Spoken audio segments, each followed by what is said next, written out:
So I heard there was a total lunar eclipse last night. Did anyone see it? At 4 something in the morning.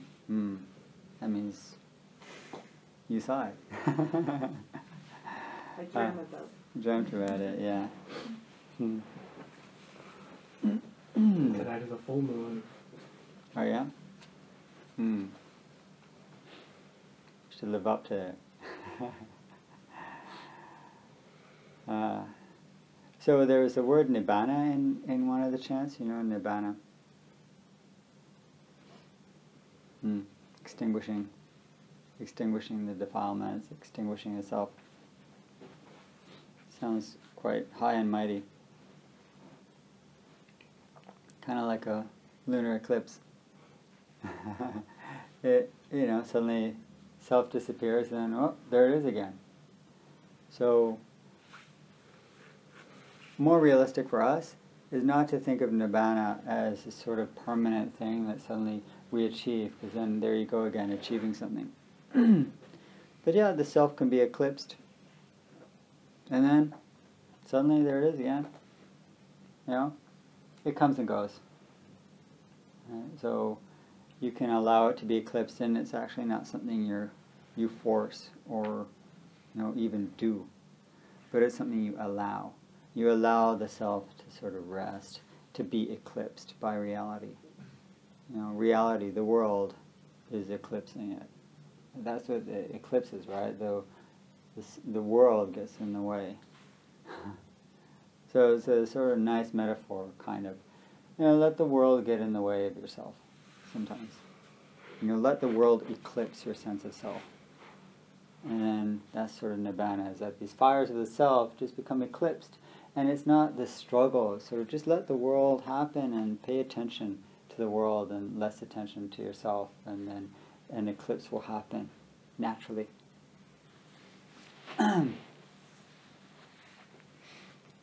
So I wanted to talk about compassion, but it's an odd word. What is compassion, first of all? What do we mean when we even consider it? It seems such an important and central quality and value in Buddhist thought, practice, the Dharma. Compassion is the most frequent word if you ever go into a Tibetan center. It's compassion. It's all compassion. Do we know what we mean when we say compassion? What do we actually mean? What does it mean? I mean, you should have some kind of definition handy. Otherwise, how do we even approach it? So, what do you mean when you say compassion? It's an actual question. I'm not being rhetorical here. Care. Sorry? Care. Care. Some sorrow. Care mixes sorrow. There's no right or wrong here. Caring without judgment. Caring without judgment. Kindness and empathy. Kindness and empathy. To accept pain. To accept and pain. Sorrow. To accept pain and sorrow. I just heard somebody defining it as Vibrating. Vibrating with the world. Vibrating with the world. Sometimes I'm walking on the street and I'll look at somebody going by and just sort of imagine flipping into their bodies and living out the rest of my life within their story. And whatever's going on to them feels exactly as real and important and serious as whatever I'm to. And then I get I feel like whatever I'm feeling when I'm like, okay, now I have to live your life, that feels like compassion to me. I mean, a different type of compassion than I would usually think of, being like, you know, let me give you a hug, like, I don't know. Yeah. Like identifying with somebody else's feeling? I would rather say for me it's containing someone else, even though sometimes it's unpleasant, but to see the other person and being able to contain their struggle and my struggle. I think identifying with the other person without feeling sorry for him. Probably for myself.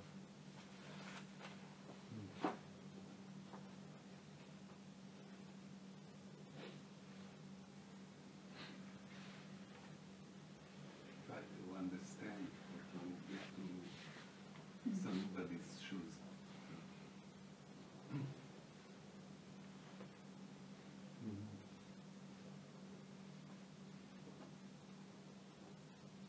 Even when they stink.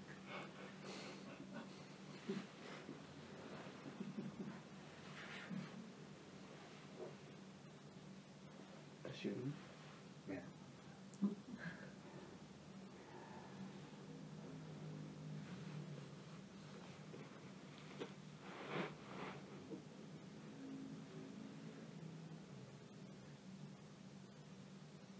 Maybe it's also finding in yourself vulnerability. How do you say a word for like tenderness and like it's a very fine feeling inside that you're just more tuned to it. It's like any other feeling.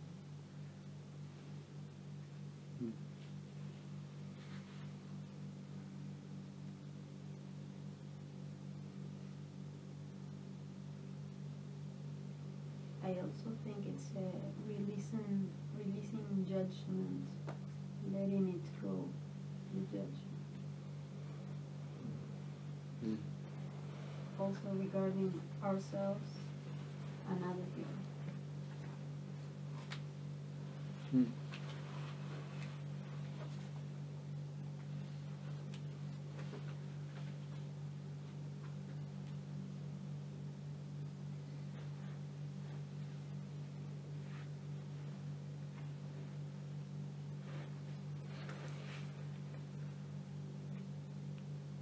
This all sounds right.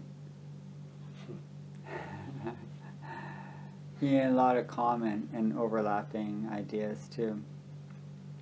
You know, the identifying with the other, the attention, the empathy, the non-judgment, the care, concern. Yeah. So, yeah, I do think it's really all of that. It's all of that. It's what everybody said. And there's another element that's really important in the Buddhist understanding of it, what we call in bodhicitta, which is, you know, the compassionate heart, awakening this sort of resolve, is that you want to alleviate that suffering. There's then a strong aspiration, there's a strong desire even, spiritual desire. There's a strong will to end the suffering, to lessen the suffering that we either experience or that we acknowledge and identify around us, that we empathize with. So, you know, there's the real meditative aspect of letting go of yourself and identifying with someone else. But there's the stage of then saying, and my purpose here is to reduce that suffering. My goal in life now is to reduce suffering in the world. That's the, you know, how the Buddhist compassion becomes more fully formed, and more a practice, something you do, something that you then work with. So there's the real identifying as a meditative and selfless identifying. So you got to let go of yourself. It's not just about you. Really understand the other. Got to pay attention. But then you awaken in your heart this aspiration, this intention. Right? I mean, the suffering, I identified it. It creates sorrow. So there's the care and the sorrow that we mentioned. But then that motivates you. If it's not compassion, but it's just identifying, it can turn into what's called the near enemy of compassion. In Buddhism, we talk about these near enemies and far enemies. The far enemy of compassion, the one that is obviously the opposite, is cruelty. Causing someone pain and actually, wanting them to suffer. Wanting the other to suffer. We think it's sick. Who would do that? There's they deserve it because they attacked us first, right? The destruction there. Well, we'll just think of it in terms of destroyed buildings, but it's actually people. And, we kind of justify in some sort of way that it has some sort of purpose or it's, war situation or whatever. But that's still cruelty.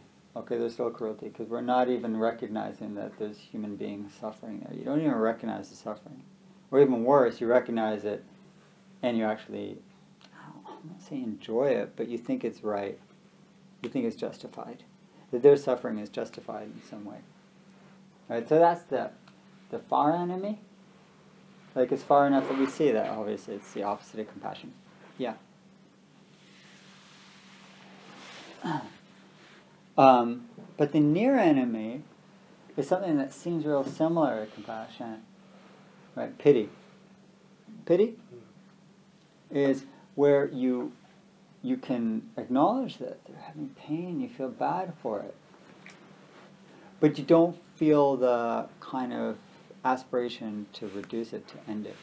It doesn't motivate you. It doesn't engage you. It doesn't, inspire you. What I mean is someone's suffering inspires it. It inspires us to work for its end. That's a bodhisattva. The bodhicitta. Bodhi is awakened and citta is heart. The awakened heart is the one that sees the suffering and it says, well, I got, this is now part of my personal responsibility. It's not other. Pity maintains the otherness of the suffering. Whereas bodhicitta, an awakened heart, says, oh wait, this is like one being here. We're in on this together. Right? In some way your suffering is also my suffering. There's an interbeing here. The awakened heart is one that recognizes the unity. And so if you're suffering, I'm suffering too. So even on a selfish way, but you're not thinking that way, I need to relieve your suffering because I can't live this way either. So, but then the near enemy is pity.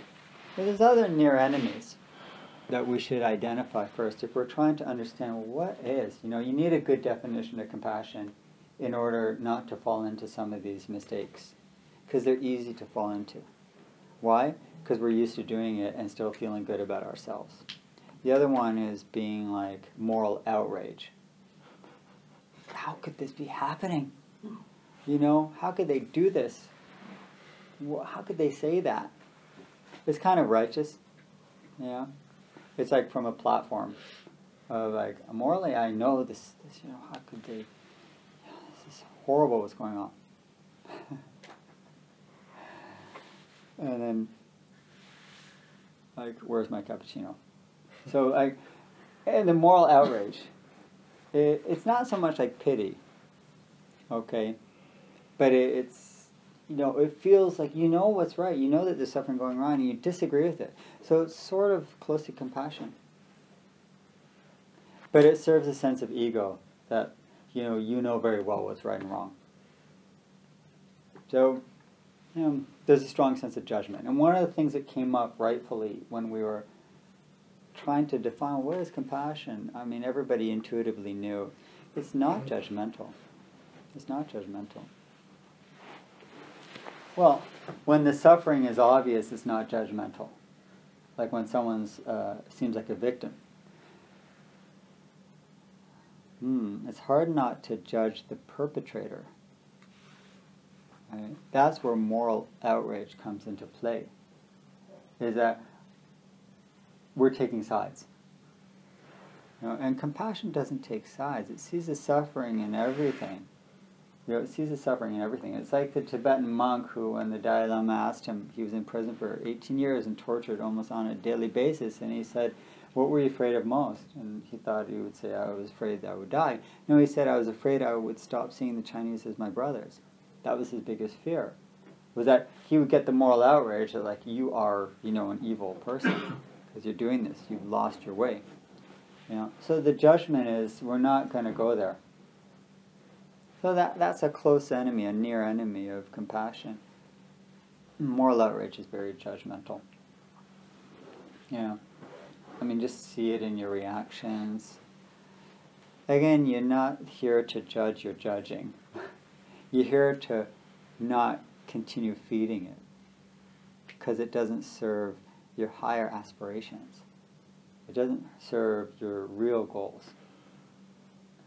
It's not saying it's bad. It's just saying it's not helping me achieve what I really want to achieve, which is to be, a vehicle to reduce suffering wherever I find it.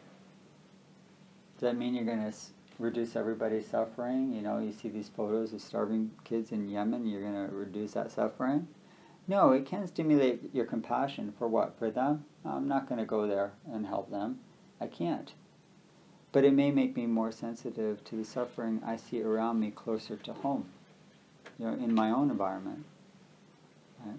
So you don't need to judge yourself because you can't do anything about the terrible things you read every day.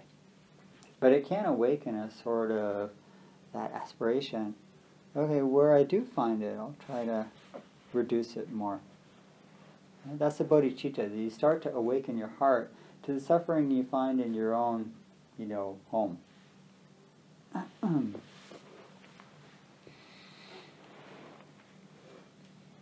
So related to that, another near enemy is when we really feel,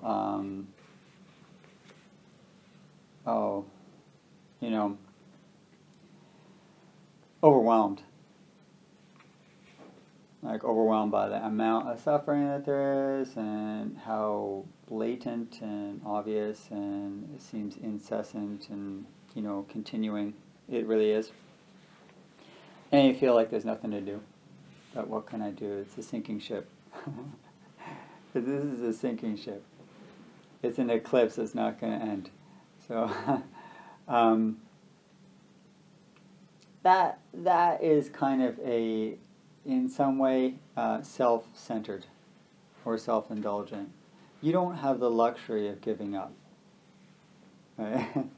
I mean, you just don't have that. You have too many skills and talents and too much going for you right now to step back and say, there's too much crap going on.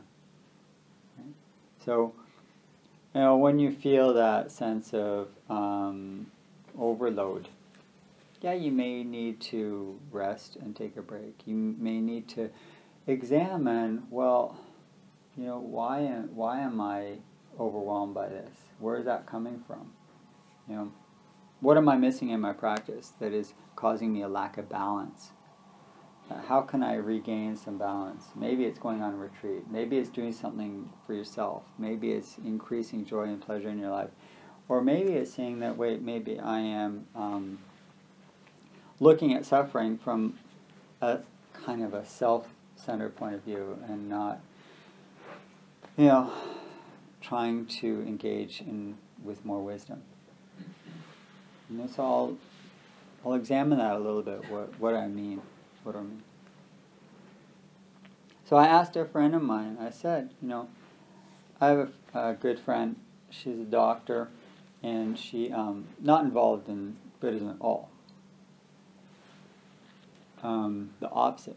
And And she sees many patients a day, sometimes more than 30. And each one, and I asked her, I said, how are you not get sort of, like after 22, I just can't see somebody. I mean, I can't give you as much, regard as I did for number 4.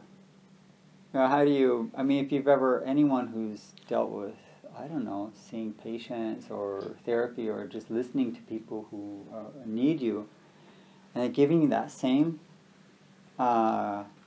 presence for a whole day, like, how do you do that? Like, where are you filling up? Well, and then how do you make sure your compassion is not, being eclipsed in some way? How do you keep your compassion, energetic? First of all, she didn't really understand the question, which, to me, I just wanted to say, okay, now I understand that you're like a higher level, that my question doesn't even register. And then she said, I just really pay attention to each patient and what they need. Like, yeah, it seems so obvious, doesn't it? So obvious, But it is. The tools are here for us. The question is, what gets in the way of our paying attention and recognizing what somebody needs? Well, what gets in the way of that? So one of the things I think the Dharma points out very well is that the questions and answers are not, complicated, and definitely not esoteric.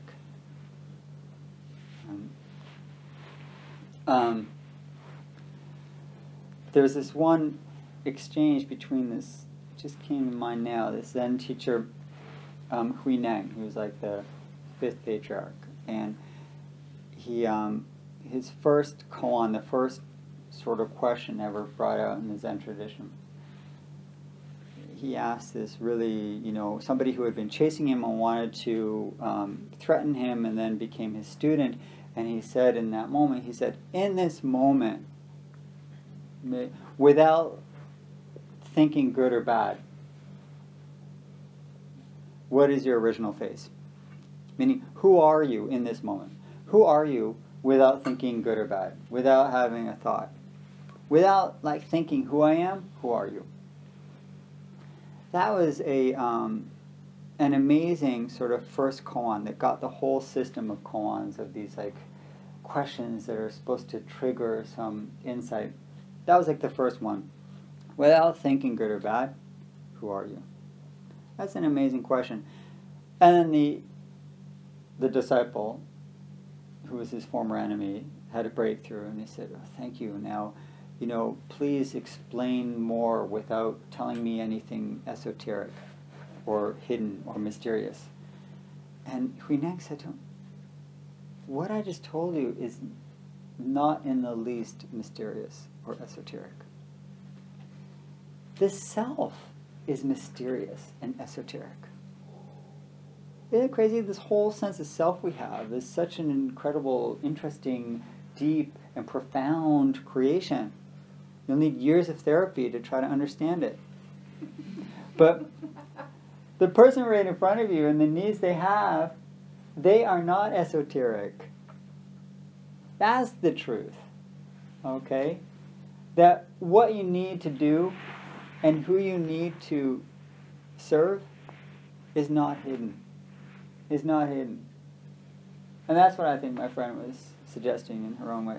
She's like, yeah, it's just it's pretty simple actually. But the doctor is a good example. They're studying a lot before she is accepting the patients. So they study a lot. And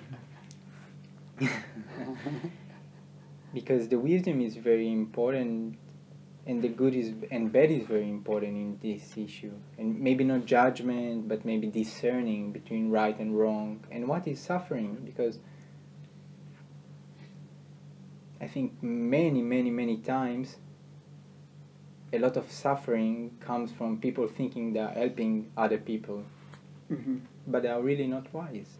And they are very deluded and sometimes can give very deluded advice with good intention even.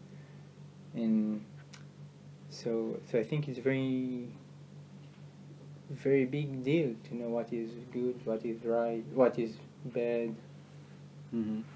How can we cure other people and ourselves? It's not only emptiness. Oh, totally. It's attention. That's the key practice there, is really paying attention to the other and not to who or what you think the other is. Right? So. But it's not only the other. It's like, you know what you know, it's if someone comes with a disease, like for example, if I will give really good attention to someone, I don't know what his disease because I don't have the wisdom of a doctor. And you need to learn, I think, the mechanism of suffering, what is happiness, and to know it about yourself and other people. And with that, and then with the right attention, you can help. But without that, maybe it can be limited, and maybe we need to be more modest sometimes.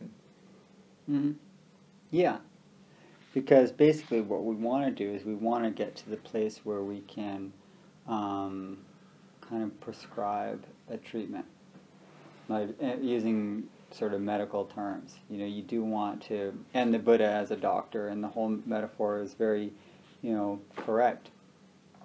So yeah, the Buddha is a doctor and understanding suffering, and then we have this sort of prescription, like follow this treatment, the Eightfold Path, right?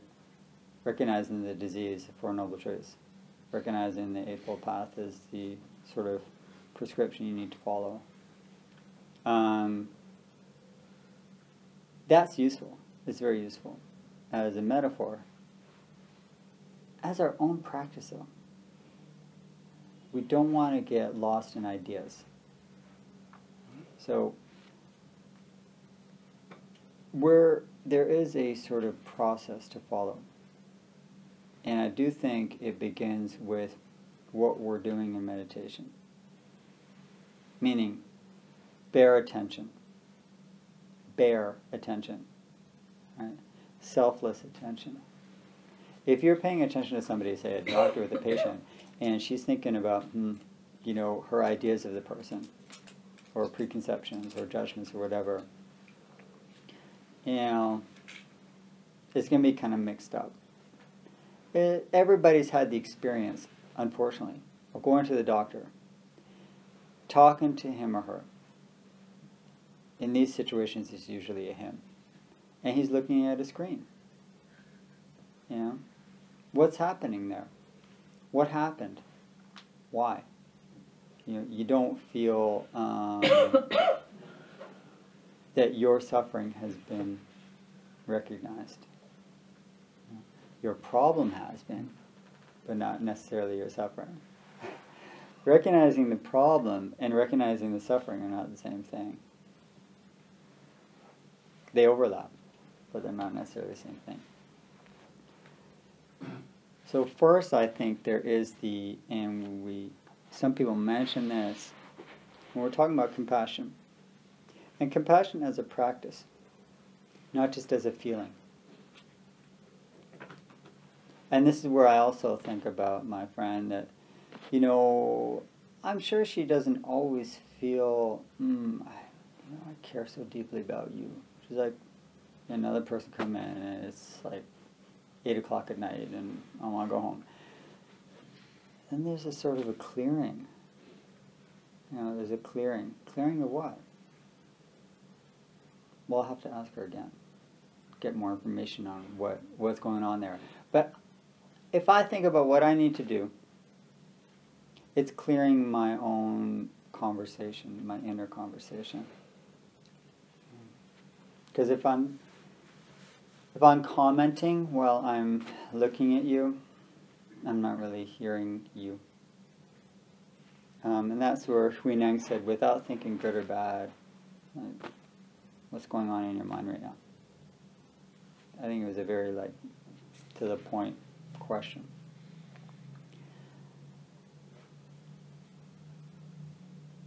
There's a subtle thing there, and that's with the not thinking good or bad. You know, we do tend sometimes, maybe often, to judge suffering.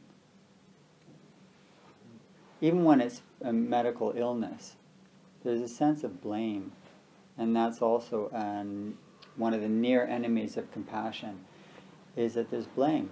Like, I'll help you, but it's kind of your fault. Yeah. Got cancer, you shouldn't have smoked. Yeah. Got in a car accident, you should have been more careful.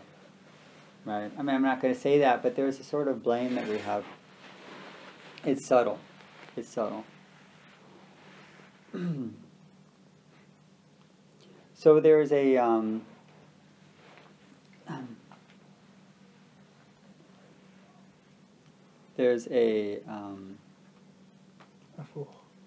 עד הסוף אולי. כן. I'll have to stay awake.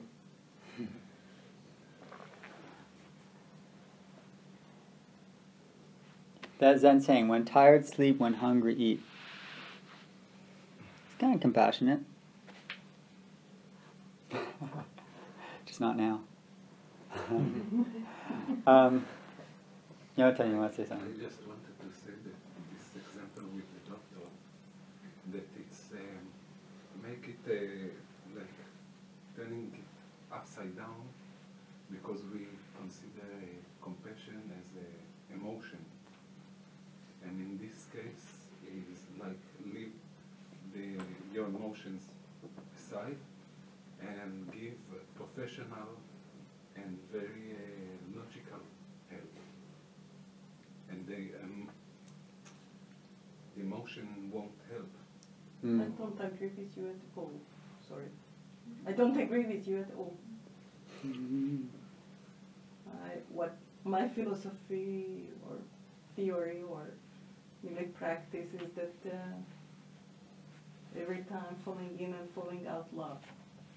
When a patient comes in, leaves my whole world.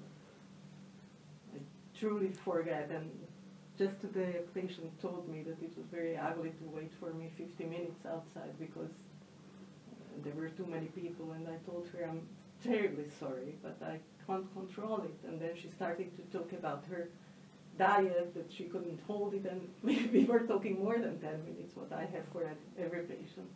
So it's absolutely emotional. Mm. At least for me, probably other doctors work in a very different way. Sorry. Mm.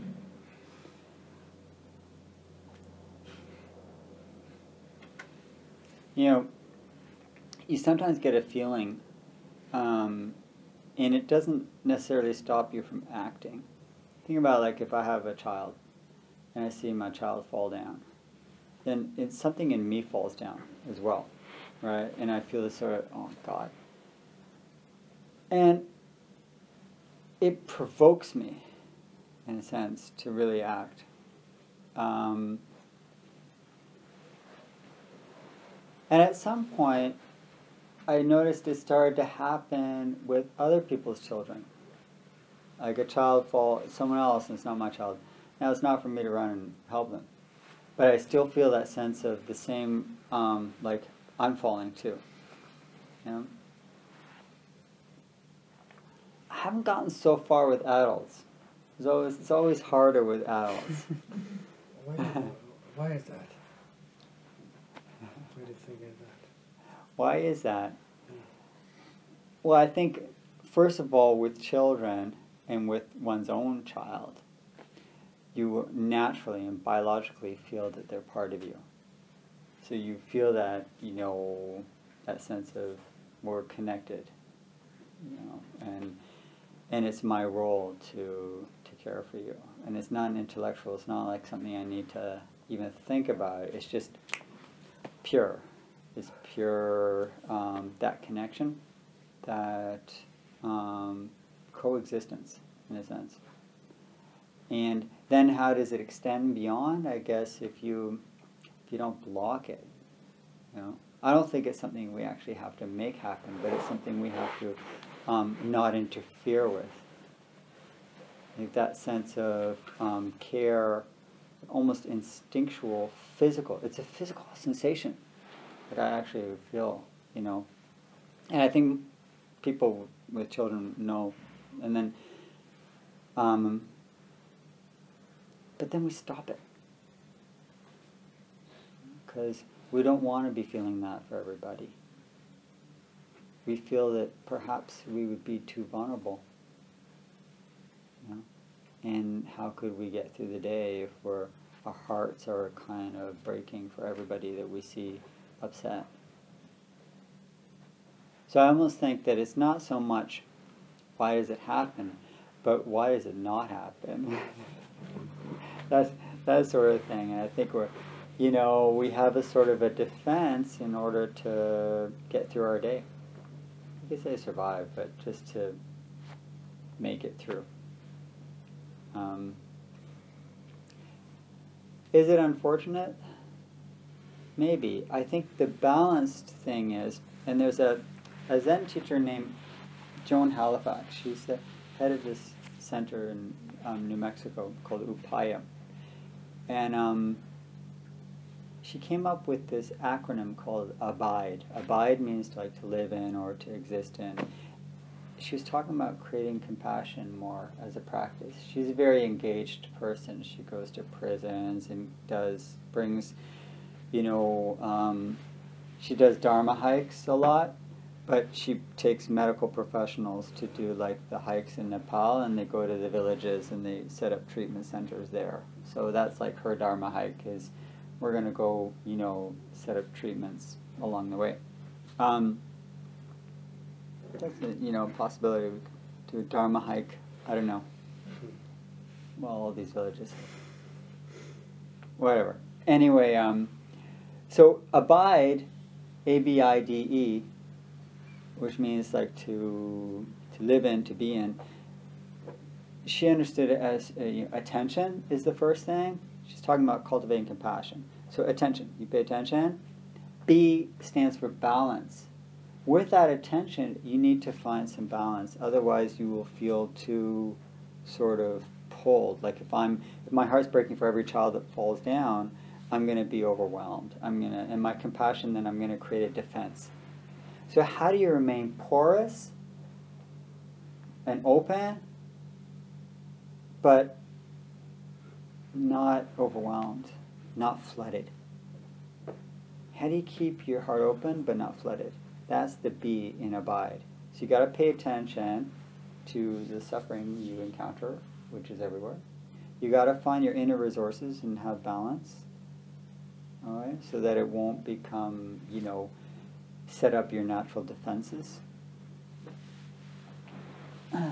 I, abide, the I is intention. What is intention? When I see the suffering, it's not just I'm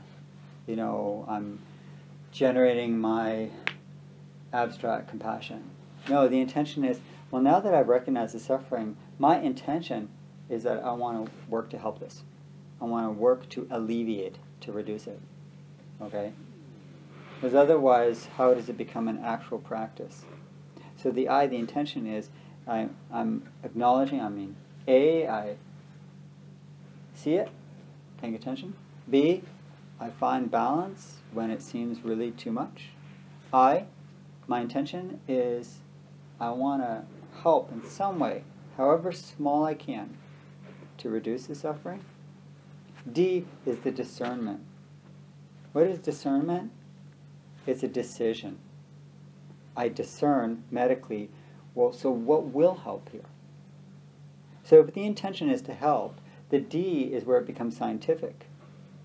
From your learning, or from your relationship with the person or the situation, you discern, okay, well, now what specifically is needed in this situation? Maybe it is just to sit and be kind and to smile, or maybe it is actually to put some gloves on and, I don't know, sew a wound. So the discernment, the D in the abide, is the discernment, meaning you're able to discriminate, to determine specifically what is needed here to reduce the suffering, which is the I. My intention is to reduce suffering. Right? Discernment means I'm able to know what's needed. And E, for abide, is the engagement, meaning now I'm actually going to do it. Okay? You can still discern, like, I know what's needed and I'll come back to it tomorrow. E is the engagement. E, engagement, like I'm going to do it now. So it becomes, we see that it starts with attention and it ends in, engagement, action. It ends in action. Attention leads to the action. So that's the stages that she spelled out, literally spelled out, of how to cultivate compassion as a living practice. You got to pay attention. Okay, you got to find your inner balance again and again. Because each time you notice somebody, like each time I see, for me, a child fall, it's like I'm falling. How do I get up and stay balanced so that I'm not on the ground all the time? So, pay attention. Find your balance. Otherwise your defenses will come up. Know why you're doing this, because you want to help. That's the intention. How can I help? D, discernment. Oh, this is how I can help. And E, engagement. And now I will help. This is the stages, abide. And then you can be here. You can abide in this reality, which is a difficult one. But it's the one we have. So that's what we have to work with. What's her name? What is her name? Oh, Joan Halifax? Joan. Yeah.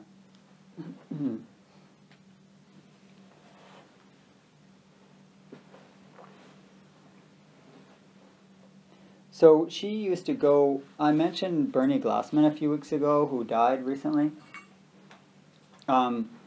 She was a student of his and became ordained through him. And he was he used to do street retreats, and he did a couple here in Israel at the Tel-Aviv bus station, where they stay up all night and they do meditation in what we think are dangerous places, among homeless people or places that, with refugees and people we see as other. And we all feel compassion for them, but it's compassion from a distance. So when you actually sit with these people, then the compassion is not at a distance. It's like, I hear you breathe, I smell what you smell like, your shoes are dirty. It's real, it becomes more real. So how can we close the gap? I don't know if it means that we have to do a street retreat. But that's your question. Where are you going to engage? And where in your life are you able to pay attention more? Because we can all do this more, right? So where are you working now? And that's where you can abide. That's where you can, coexist here.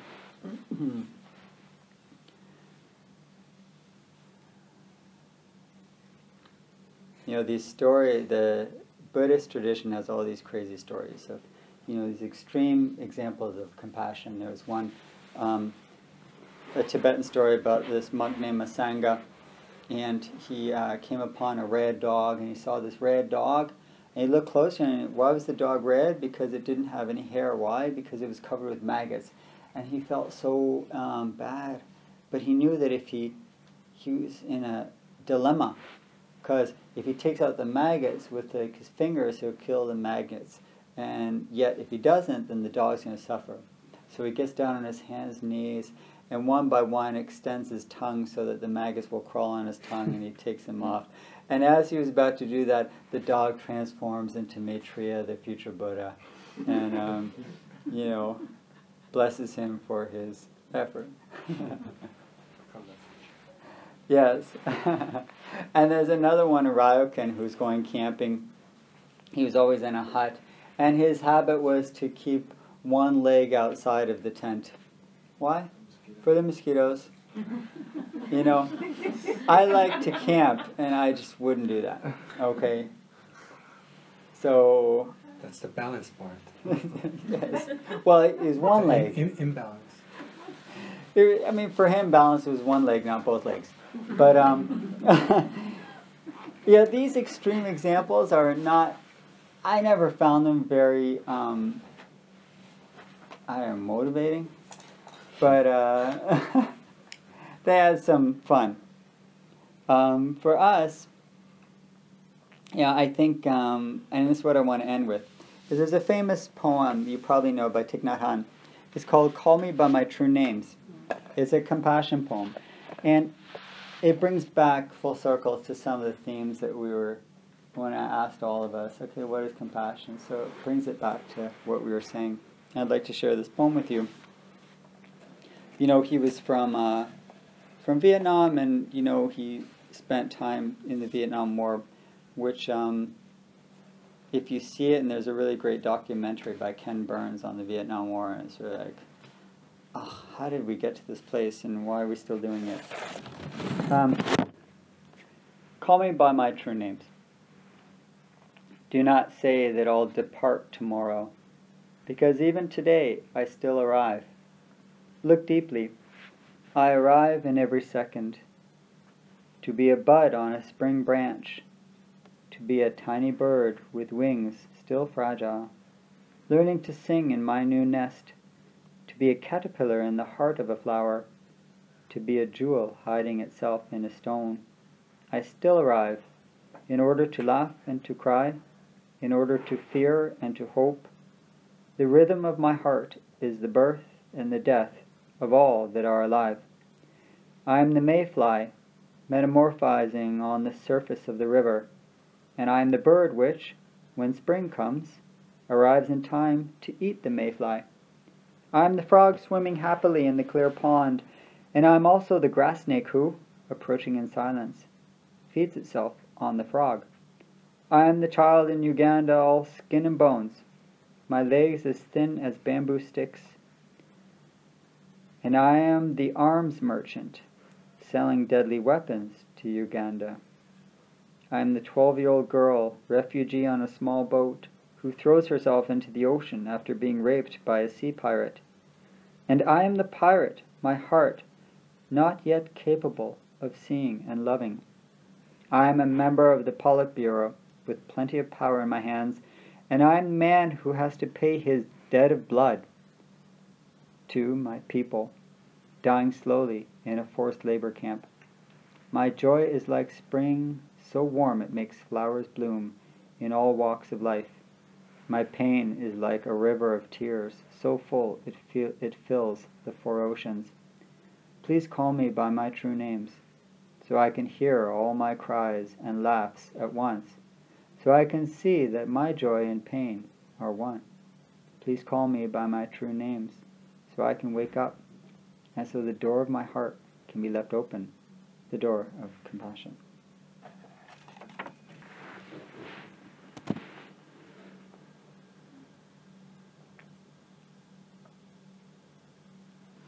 Let us honor this with a minute of silence.